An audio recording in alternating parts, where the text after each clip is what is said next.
A woman gets killed by a man in her own home every 3 days. So that every 3 days bit has been a stat since 2009. Now, obviously, women have been getting killed by men for centuries, but since 2009, it's been happening that frequently. And the reason you don't hear about it every 3 days, I mean, apart from the misogyny within the system and the fact the media believe they have got more important things to be talking about, is because if it was laid bare on the table for everyone to see, and these stats were being amplified every 3 days, the government would have to admit that we have got acts of terrorism against our own citizens and we're not doing anything about it, that we're just sitting back and watching people die. A few days ago, we had that incident of the guy who stabbed those people on a train.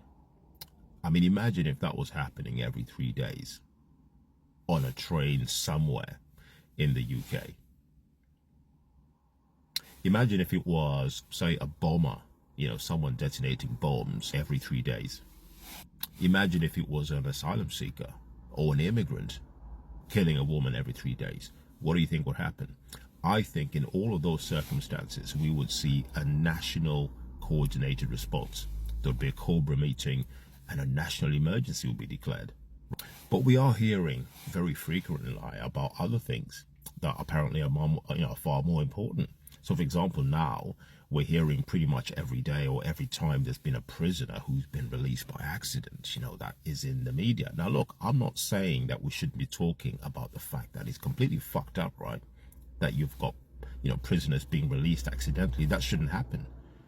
But I could argue as well that, look, if you want to talk about prisons, maybe the conversation should be, why have we got people who have committed accounting fraud doing time in prison when we have got pedophiles and rapists doing suspended sentences?